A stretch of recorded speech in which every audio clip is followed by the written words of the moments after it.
हम लोग भगवद गीता के 6ठे अध्याय के 3रे श्लोक को देख रहे हैं। आरुरुक्षोर्मुनेर्योगम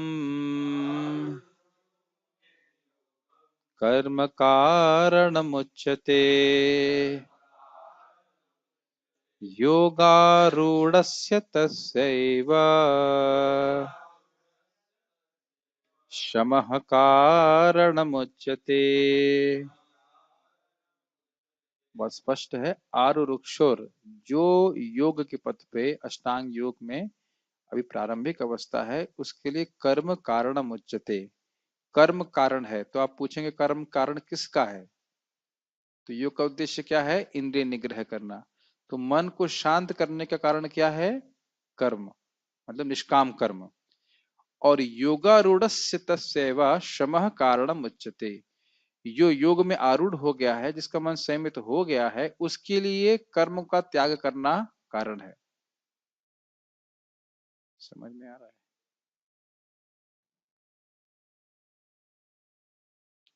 तो फिर से मैं समझा देता हूं। आरुरुक्ष, जो व्यक्ति योग में ऊपर उठना चाहता है, उसके लिए निष्काम कर्म करना चाहिए। हृदय उसका शुद्ध हो जाए। योग का अभ्यास भी करे और निष्काम कर्म योग करेगा, उसका हृदय शुद्ध हो जाएगा। हृदय में ठंडक आ जाएगी, मन शांत होगा, तो वह योग पद्धति में उसको फायदा मिलेगा। जो व्यक्ति योग में आरूढ़ हो गया, अष्टांग योग में आगे बढ़ गया, अब उसको निष्काम कर्म करने की कोई आवश्यकता नहीं है, क्योंकि वह कर्म उसके मन में विक्षेप उत्पन्न करेगा। तो उसको भी हम कमेंट्री में पढ़ लेंगे। yes. हम लोग इतना हिंदी बोलते हैं, हिंदी समझ क्लियर रहती है ना, तो कोई कठिन। अभी भी देखिए, भी आ जाएगा टीका में। अष्टांग योग के नव साधक के लिए कर्म साधन कहलाता है, और योग सिद्ध पुरुष के लिए समस्त भौतिक कार्यकलापों का परित्याग ही साधन कहा जाता है। गीता भूषण टीका। तो प्रश्न मान लीजिए अर्जुन ये कहें कि आपने पहले बताया कि निष्काम कर्म योग जो है वह अष्टांग योग से भिन्न नहीं है। तो प्रश्न ये आता है, तो क्या एक अष्टांग योगी जीवन भर नियत कर्म ही करता रहे, निष्काम ही कर्म ही करता रहे? तो उसके उत्तर में कहते हैं, जो योगाभ्यासी अर्थात मुनि ध्यान योग में निष्ठा प्राप्त करना चाहता है, उसके लिए नियत कर्म हृदय की शुद्धि के द्वारा आरोहण करने में सहायक होते हैं। इसका मतलब समझ रहे हैं? योगाभ्यास करना चाहता है लेकिन मन उसका अशुद्ध है। और आपने अगर पता हो तो 6ठे अध्याय को हमने चर्चा किया था कि उसके 2 टॉपिक हैं। एक कि जिसका मन शुद्ध हो गया है, उसका वो अपने मन को कैसे केंद्रित करे, और जिसका मन शुद्ध नहीं है वह मन को कैसे केंद्रित करे। तो यहाँ पे बात आ रही है कि जो व्यक्ति का मन अभी शुद्ध नहीं है, मन में अस्थिरता है, और मन की अशुद्धि है मन की चंचलता। मन की अशुद्धि क्या है? मन की चंचलता। तो अब वह मन अब चंचल है, तो दिन भर बैठ करके वह अष्टांग योग का अभ्यास नहीं कर सकता। मन अनमना हो जाएगा, कष्ट हो जाएगा। एक बात ये होती है कि कोई भी साधन ऐसा कर ले हम, जो हमसे संपादित नियमित रूप से ना हो, तो कठिन होता है। यानी वह हमारे अधिकार से ज्यादा बता दिया गया। क्या ये बात समझ में आ रही है? अब मान लीजिए सबको बोलिए कि आप 64 माला जप करो, तो ये कोई प्रैक्टिकल एडवाइस सबके लिए नहीं है। अब ये नहीं कह सकते कि 64 राउंड करना गड़बड़ है, लेकिन उसका अधिकार दिखना पड़ेगा। मान लो बहुत रजोगुणी व्यक्ति है, उससे तो 2 माला करने कठिन हो रहा है, आप कहीं 64 नहीं करोगे तो भगवत धाम नहीं जा पाओगे, तो क्या ठीक है, जाना भी नहीं मेरे को, है कि नहीं? कुछ ऐसी जान ही रहे हैं, कोई ऐसा चीज है बताई जाए, ऐसा साधन बताया जाए जो कर सके। जैसे आप जानते हो, जब लक्ष्मण जी मूर्छित हो गए थे, तो उनको बोला गया, भाई हिमालय कहाँ से, हिमालय से लाना था, कहाँ गंधमादन पर्वत से लेके आना है, और इतनी देर से लाना है, ऐसा समय में लाना है। तो लोग वहीं हताश हो गए। साधन तो है, लेकिन इतना कठिन साधन है कि हम कर ही नहीं पाएंगे। तो फिर व्यक्ति का उत्साह टूट जाता है। यहाँ पे भी आप देखो, कोई बीमारी है और कोई ऐसी दवा बता दीजिए ऐसे बनाना बहुत कठिन हो, स्पेशली भक्तों को, क्योंकि हम लोग साधना वधना करनी पड़ती है। आपको 6 बजे से पीसना पड़ेगा, उसके बाद 9 बजे उसमें मिलाना पड़ेगा, तो ये नहीं कर सकते। तो साधना भी एक व्यक्ति के अधिकार के अनुसार बताई जाती है। तो यहाँ पे अधिकार के अनुसार अलग अलग साधना बता रहे हैं। जिसका हृदय शुद्ध नहीं है वह अष्टांग योग का अभ्यास तो करे, लेकिन साथ साथ उसे निष्काम कर्म योग भी करना होगा, ताकि वह धीरे धीरे हृदय को शुद्ध करे, और फिर आगे वह भक्ति में आगे, सॉरी, अपने योग पद्धति में आगे बढ़ जाए। कई बात क्लियर हो रही है? ठीक है, माइक पे पूछिए, माइक पे। बताए थे कि अष्टांग योग में बहुत सारे लैडर होते हैं, जैसे कि यम नियम आसन प्राणायाम। लैडर नहीं, अंग होते हैं। यस। लैडर थोड़ा अलग चीज हो जाती है। तो लैडर योगा लैडर की बात करते हैं हमसे। यस, हाँ जी। तो ये डिफरेंट अंग होते हैं, तो हाँ, शुरू के अंग में निष्काम कर्म भी जरूरी है। जब अपर अंग में वो पहुंच जाते हैं, मतलब उस स्थिति में पहुंच जाते हैं, तो फिर हाँ, वही। क्योंकि देखिए निष्काम कर्म का अर्थ क्या है, वर्णाश्रम में जो यज्ञ बताए गए हैं, ये करो वो करो, लेकिन निष्काम भावना से करो तो इससे हृदय शुद्ध होता है। तो अब जब अष्टांग योगी का मन अब जो है भगवान में ध्यान में लगने लग गया लंबे समय तक, तब उसको इस सब चीज की आवश्यकता नहीं है, उसको हृदय शुद्ध हो गया तो फिर अब उसको सब करने की आवश्यकता नहीं। जैसे कि हमने ज्ञान योग में भी सीखा था, निष्काम कर्म योग कर रहा है, लेकिन जिसकी यस्तु आत्मरतिरेव स्यात् आत्म तृप्तश्च मानवः, कि जिसकी आत्मरति प्राप्त हो गई, आत्मा को सुख प्राप्त हो गया, वो निष्प्रिय हो गया, उसके लिए कोई कर्तव्य करने की आवश्यकता नहीं, वर्णाश्रम के निष्काम भाव से भी करने की आवश्यकता नहीं, क्योंकि उसका हृदय शुद्ध हो गया। जैसे देखिए सीधी सीधी बात है, हमने पहले भी चर्चा किया था इसको, अगर आप भक्ति में मैपिंग करते हैं प्रभुपाद जी एक जगह लिखते हैं, सिद्धांतिक रूप से 24 घंटे भागवतम पढ़नी चाहिए और हरि नाम करना चाहिए। अगर आप कर सकते हैं तो कोई दिक्कत नहीं है। एक बार एक मैनेजर ने बोला, प्रभुपाद ये भक्त केवल हरे कृष्णा कर रहा है और कोई सेवा नहीं करना चाहता। तो प्रभुपाद बोले, अलग मूड में थे, तो आंख बंद किए हुए थे, बोले chanting Hare Krishna is highest service. और बिल्कुल सिद्धांत इसमें कोई गलती नहीं है, लेकिन हम प्रैक्टिकल लेवल भी देखें कि सारे भक्त ऐसे नहीं कर पाते हैं, तो उनको विभिन्न रूप से भगवान की सेवा में लगे। ये तो आप जानते हैं, भक्ति के किसी भी अंग को आप स्वीकार कर लो, रुचि है तो पार हो जाओगे। तो ये सिद्धांत तो ये है, लेकिन अब प्रैक्टिकल लेवल पे देखेंगे तो प्रभुपाद जी इस बात को भी तात्पर्य में लिखते हैं कि even deity worship is not necessary, भगवान के अर्चे विग्रह की भी पूजा करने की आवश्यकता नहीं है कलयुग में। एग्जैक्टली लिखते हैं, केवल श्रवण कीर्तन के माध्यम से व्यक्ति संतुष्ट मतलब परफेक्ट हो जाएगा। लेकिन हम देखते हैं कि प्रचार के माध्यम से हमने देखा कि बहुत सारे हमारे जो शिष्य हैं वह उनका मन जो है अस्थिर हो रहता है।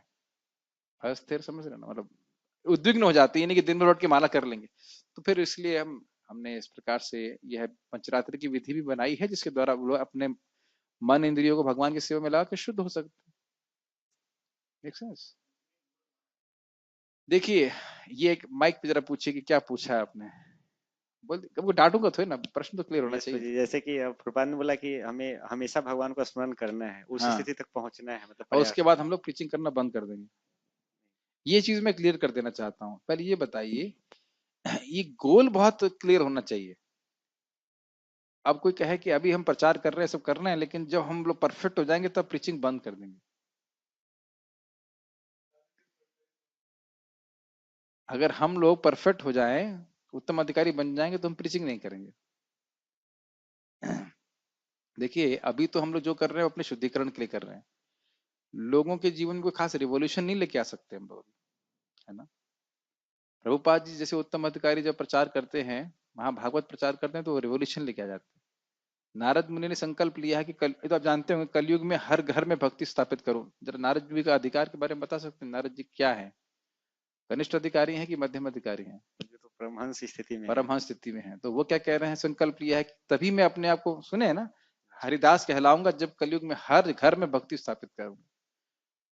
जब भगवान को हम सामने देख लेते हैं, साक्षात दर्शन प्राप्त हो जाता है, तब हमको प्रीचिंग करने की जरूरत नहीं होती, तब आप परफेक्ट होते हैं। सही बोल रहा हूँ गलत बोल रहा हूँ? नहीं भाई, ऐसा गलत बोल रहे हैं? सही है मैं भाई। टीचर हूँ कि आप टीचर हैं? जब भगवान को देख लिया फिर तो ना प्रीचिंग करने की जरूरत है कि नहीं? जरूरत तो है। नारद मुनि साक्षात भगवान कृष्ण को देख रहे हैं। आप कृपया बृहद भागवतामृत पार्ट 1 पढ़िए, और वरदान मांग रहे हैं भगवान से। एक तो वरदान मांगते हैं कि भगवान आपके भक्त कभी संतुष्ट न हो, तो भगवान कहते हैं ये कैसा वरदान मांग रहे हो भगवान, तो ये तो भक्ति का स्वरूप ही है कि भगवान के भक्त कभी भक्ति संतुष्ट नहीं होते। और दूसरा बोल रहे हैं कि मैं आपकी, दूसरा वरदान बड़ा सुंदर है कि जो आपकी इन बाल लीलाओं को सुने उसको आपका व्रज का प्रेम प्राप्त हो, तथास्तु। और फिर कहे कि शाश्वत रूप से, इटर्नली शाश्वत रूप से मैं आपकी भक्ति का प्रचार कर सकूं। तो ये प्रीचिंग कोई ऐसा नहीं है, बहुत बहुत बड़े, क्योंकि ये भगवान को बहुत सुख देता है। आप जानते हो भगवान की कृपा भक्तों के पीछे जाती है, तो यह सोचना नहीं चाहिए कि जब हम परिपूर्ण हो जाएंगे तो फिर कुछ नहीं, कुछ बोलेंगे नहीं। जैसा कि तो मायावादी भी बोलते हैं कि जो है घड़ा जो होता है वो आधा भरा रहता है तो आवाज करता है, जब पूरा भर जाता है तो कोई आवाज नहीं करता। जिसके पास ज्ञान होता है वह कुछ बोलता नहीं फिर।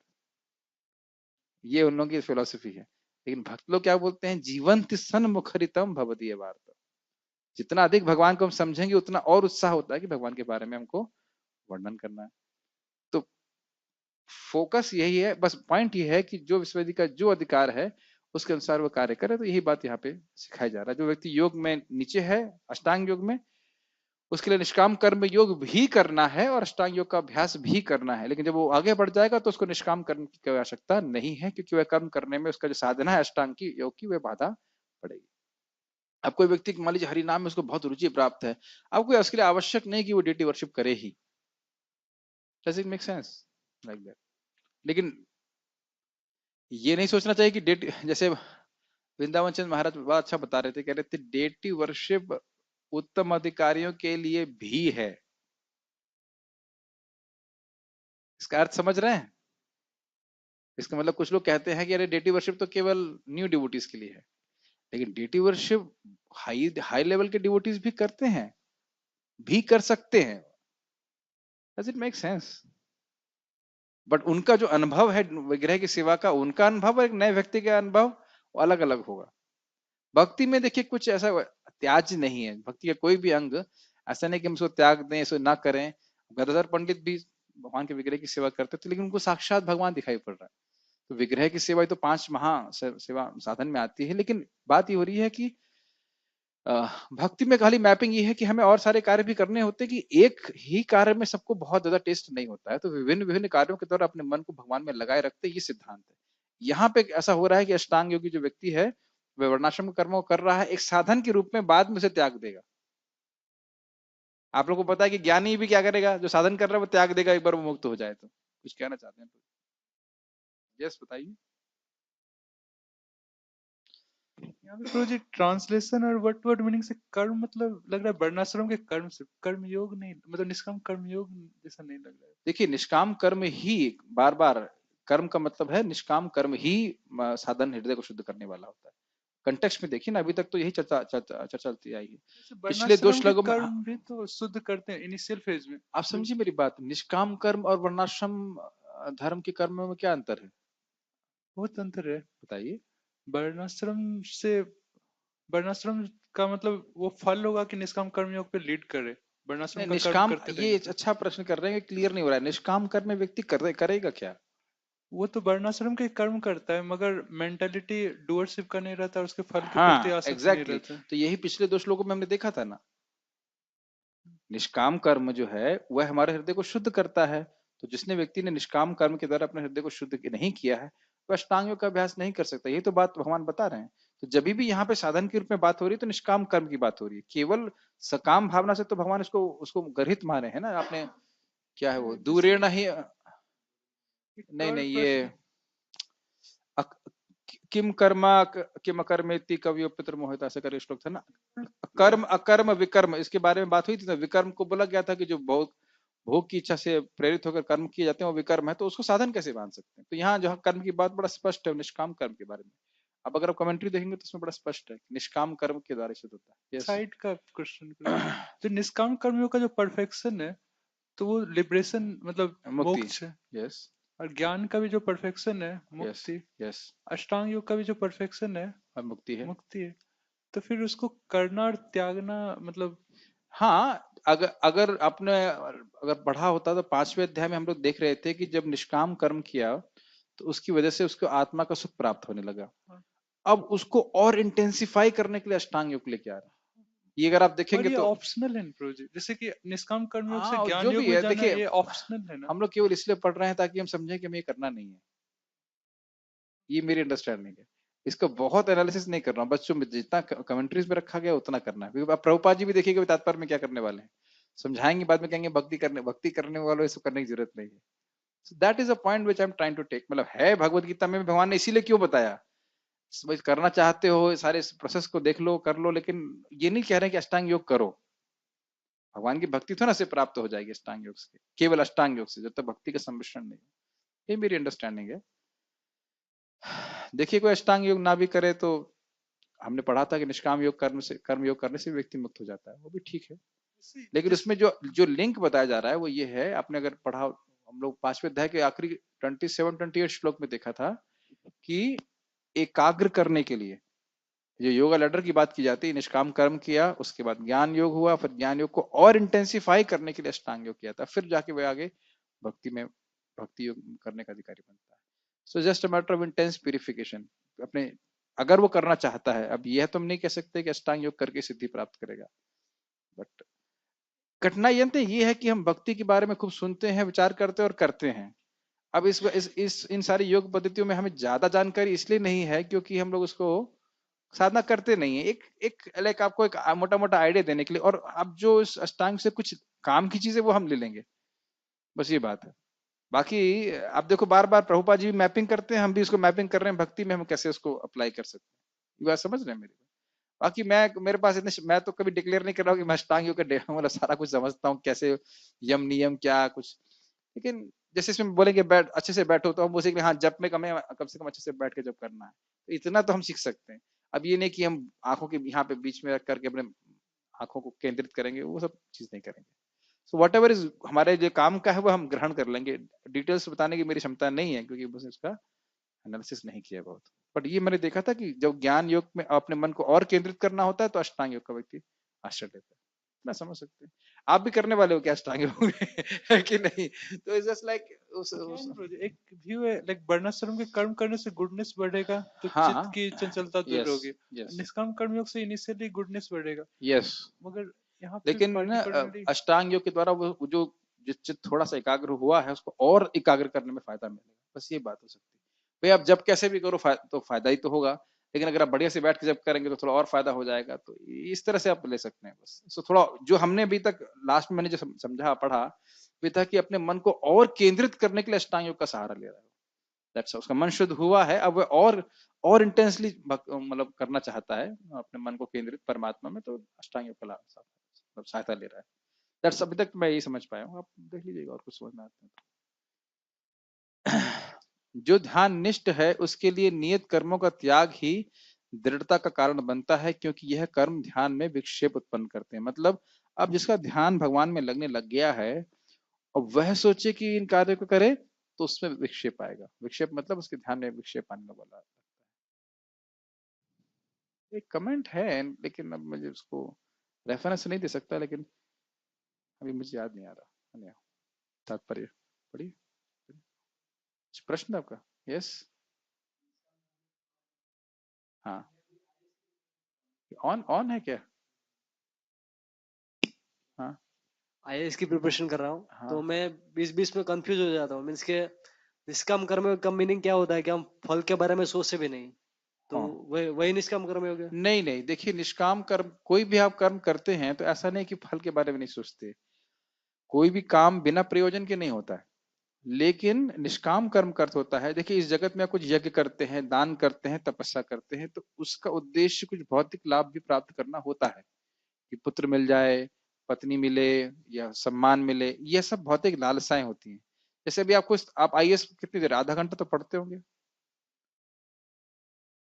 ज्यादा पढ़ते हैं 2 घंटा पढ़ते होंगे। माइक पे बोलिए कितने घंटा पढ़ते हैं? डिपेंड करता है, कभी 8-10 घंटे ऐसा। बस, ज्यादा नहीं, 10 घंटे। तो जो आप 10 घंटे पढ़ रहे हैं वो पढ़ना अच्छा लगता है? माइक पे बताइए। यस, कभी कभी नहीं लगता है, वरना नहीं, फिर भी पढ़ते हैं कि नहीं? यस पढ़ता क्यों हूँ, पढ़ते हैं? क्योंकि बनना है। यस। आईएएस बनना है, समझ में आ रहा है? तो इसी से ऐसी मैपिंग करेंगे समझ में आ जाएगा। तो क्योंकि आपको फ्यूचर में आईएएस का पद अच्छा लग रहा है, इसलिए आप वो कार्य भी 10 घंटे के लिए करना चाहते हो जो आपको अच्छा नहीं लगता। लेकिन यह हो गया सकाम कर्म। मैं कुछ निंदा नहीं कर रहा हूँ, सकाम कर्म मतलब आईएएस बनूंगा, आईएएस बन के पावर मिलेगी, पैसा मिलेगा, लोग रिकग्निशन प्राप्त करेंगे, ऐसे बहुत सारी इच्छाएं हो सकती है, which is I don't condemn it, ठीक है ऐसा है।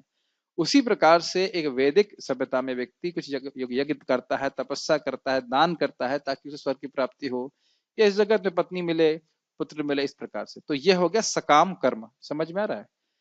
लेकिन जब व्यक्ति समझ जाए कि भाई इस जगत की किसी भी स्थिति से मैं सुखी नहीं हूं, तब वह निष्काम कर्म करता है, मतलब यज्ञ करता है, दान कर, यज्ञ समझते हैं, यज्ञ करता है, दान करता है, दान भी समझते हैं, और तपस्या भी करता है। लेकिन किस लिए? ताकि उसके हृदय की शुद्धि हो जाए, तो उसको निष्काम कर्म करते हैं। काम तो वही है, लेकिन वह निष्काम कर्म हुआ क्योंकि से हृदय की शुद्धि हो जाए। अब आईएएस की तैयारी निष्काम भावना से कैसे कर सकते हैं ये मैं नहीं जानता। व्यू देंगे, आईएएस ऑफिसर देंगे ये एक बस मैं कुछ कह नहीं सकता कि आईएएस की तैयारी को वैदिक में समझाया नहीं गया है और ये वैदिक तरीका भी नहीं है, तो इसलिए उस पर हम कुछ नहीं कह सकते कि ये निष्काम कैसे होगा। बस ये हो सकता है कि अगर आईएएस कोई बने और उसके बाद उसके पास कोई पावर आती है, पोजीशन आती है, तो उसको भगवान की सेवा में लगाए, तो इस प्रकार से हम निष्काम हो सकता है या इसको निष्काम बनाया जा सकता है। निष्काम है तो नहीं, आईएएस कौन बनना चाहता है भगवान की सेवा करने के लिए?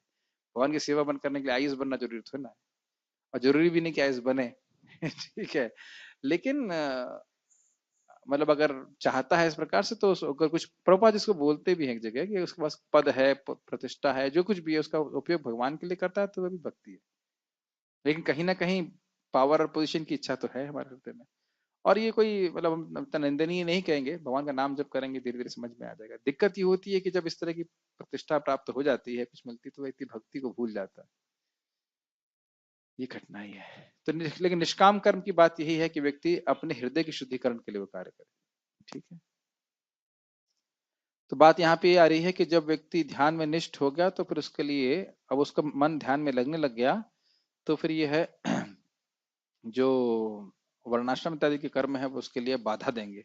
ये कौन सा व्यक्ति है जो योगारूढ़ है, योग में स्थित हो गया? तात्पर्य पढ़िए। यस। परमेश्वर से युक्त होने की विधि योग कहलाती है। सॉरी, परमेश्वर से युक्त होने की विधि योग कहलाती है।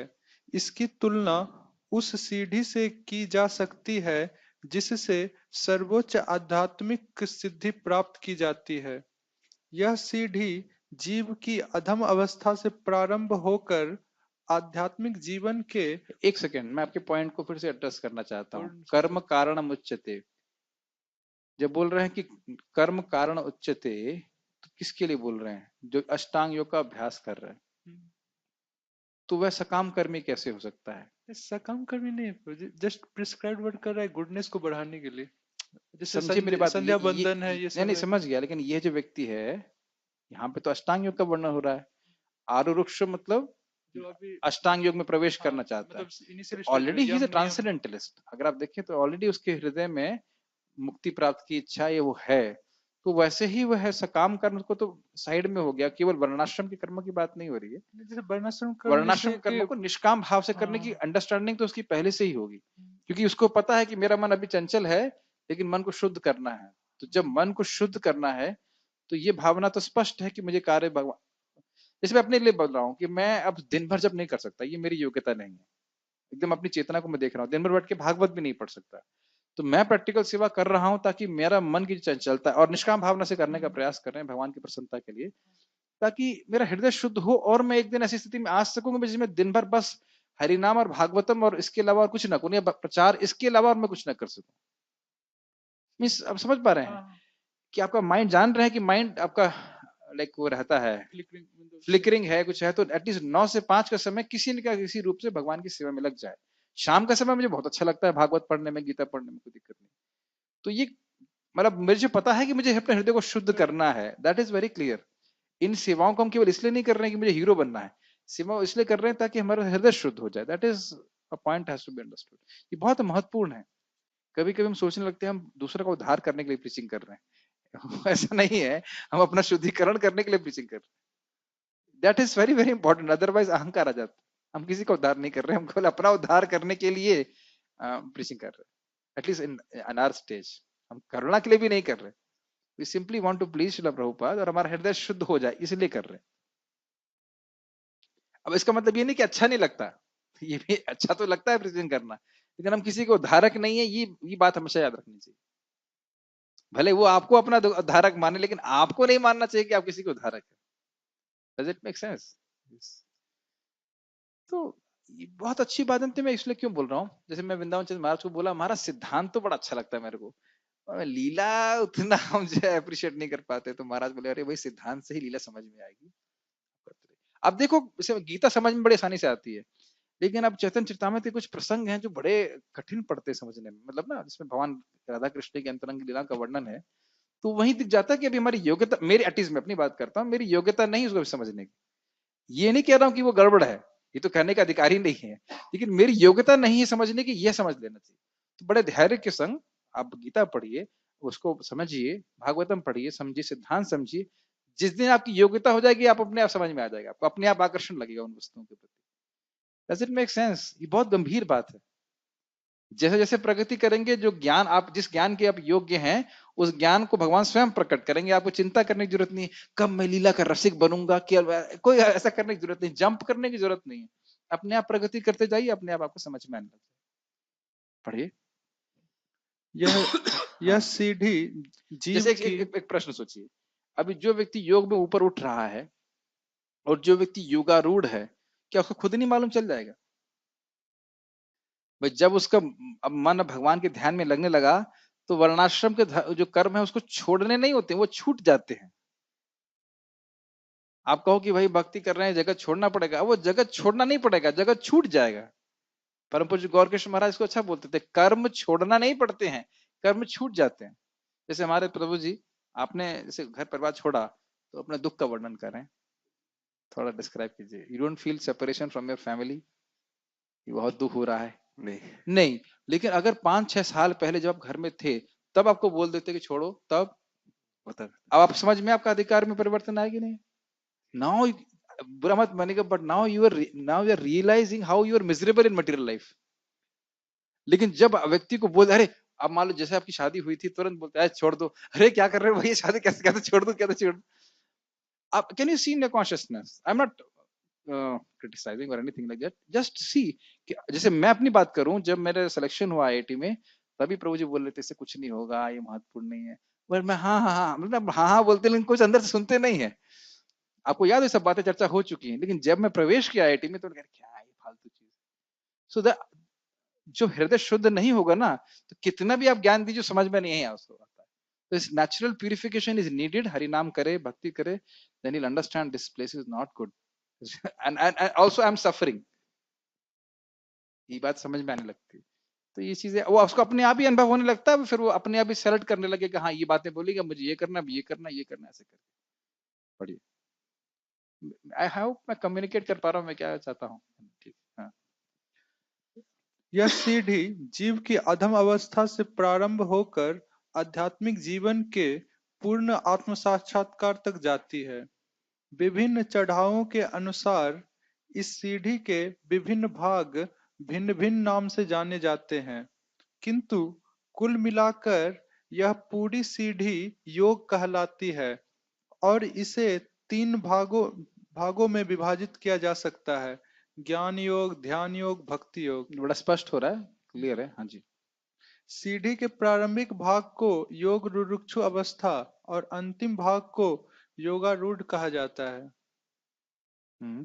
जहां तक अष्टांग योग का संबंध है, विभिन्न यम नियम तथा आसन, जो प्रायः शारीरिक मुद्राएं ही हैं, के द्वारा ध्यान में प्रविष्ट होने के लिए आरंभिक प्रयासों को सकाम कर्म माना जाता है। ऐसे कर्मों से पूर्ण मानसिक संतुलन प्राप्त होता है, जिससे इंद्रियाएं बस में होती है। जब मनुष्य पूर्ण ध्यान में सिद्धस्त हो जाता है, तो विचलित करने वाले समस्त मानसिक कार्य बंद हुए माने जाते श्रील हैं। प्रभुपाद इसमें बहुत स्पष्ट बोल रहे हैं कि यहाँ कर्म का श्रील प्रभुपाद क्या ले रहे हैं, जो शुरुआत के यम नियम, ध्यान, यम नियम, आसन, प्राणायाम इत्यादि हैं, जिसके द्वारा मन को संतुलित किया जाता है, वह उसके लिए इंपॉर्टेंट है। और जब उसका मन शांत होने लगा, तब उसको प्राणायाम इत्यादि करने की जरूरत नहीं है, मन अपने आप भगवान में जा रहा है। जैसे कि हम लोग भक्ति में भी सीख रहे हैं, हरि नाम करते समय आपको हरि नाम में अगर रुचि है, तो कोई सेमिनार की जरूरत है? रसगुल्ला खाने के सेमिनार आपने कभी सीखे? बनाने के सेमिनार हो सकता है, खाने का सेमिनार हुआ कभी? टेस्ट अच्छा, लेट के खाएंगे और बैठ के खाएंगे, दोनों में किसमें अधिक टेस्ट लगेगा? दोनों में एक लगेगा। समझ रहे हैं? तो रसगुल्ला खाया कैसे जाए, उसकी कोई सेमिनार नहीं, कोई क्या एटीट्यूड, कुछ भी नहीं, स्वाभाविक रुचि है। तो अब अगर हमारी पूर्व जन्म से ऐसी संस्कार है, शुद्ध है, नाम में रुचि अपने आप प्राप्त हो जाएगी। लेकिन नहीं है तो फिर हमको अब अभ्यास करने की जरूरत है कि बैठ के करें और बढ़िया से करें, ध्यान पूर्वक करें, उच्चारण पे ध्यान दें, सब बातें हैं। पढ़िए। किंतु कृष्ण भावना भावित व्यक्ति प्रारंभ से ही ध्यानावस्थित ध्यानावस्थित रहता है, क्योंकि वह निरंतर कृष्ण का चिंतन करता है। इस प्रकार कृष्ण की सेवा में सतत व्यस्त रहने के कारण उसके सारे भौतिक कार्यकलाप बंद हुए माने जाते हाँ, हैं। पूरे अध्याय में आप अष्टांग योग में प्रभुपाद जी कंक्लूड करके अष्टांग योग को लेफ्ट राइट कर देते, साइड में रख देते, और मेन बात यह है कि भगवान की भक्ति करनी है और बहुत सहज है। मैं बार बार इस बात को रिपीट कर रहा हूँ, जो कार्य करना आपको अच्छा लगता है, पाप कर्म ना हो, अच्छा सामान्य से कार्य है, और उसे अगर हम भगवान की सेवा में समर्पित कर दें तो फिर जो है वो बड़ी आसान हो जाता है मन को कंट्रोल करना। ये बातें तो सब तक समझ में आने लग गई होंगी ना। हर व्यक्ति का यहाँ पे अलग अलग गुण है और उस टैलेंट को अगर भगवान की सेवा में लगाएं तो बहुत सहज हो जाता है भक्ति। क्योंकि अल्टीमेटली आध्यात्म जगत में जाके आपको अष्टांग योग नहीं करना है, ज्ञान योग या निष्काम कर्म योग नहीं करना है, भक्ति ही योगी करना है। तो वो सहज है, मतलब जो इंद्रियों की वृत्तियां हैं उनको रोकना नहीं, खाली भगवान की तरफ मोड़ना है। बात कई बार सुन चुके हैं, but it's something very practical, कुछ आपको आउट ऑफ द वर्ल्ड नहीं करना। लेकिन इन सब चीजों को हम तब कर पाते हैं ठीक से जब हमारा श्रवण बहुत पक्का होता है। ये मैं बहुत अनुभव कर रहा हूँ। किसी भी कार्य को, भक्ति के कार्य को हम कर रहे हैं, उसके पीछे जो एटीट्यूड है वो डिसाइडिंग फैक्टर है। समझते हैं? मनोवृत्ति, और उस मनोवृत्ति का निर्माण करता है श्रवण, श्रीमद् भागवतम, भगवत गीता का श्रवण।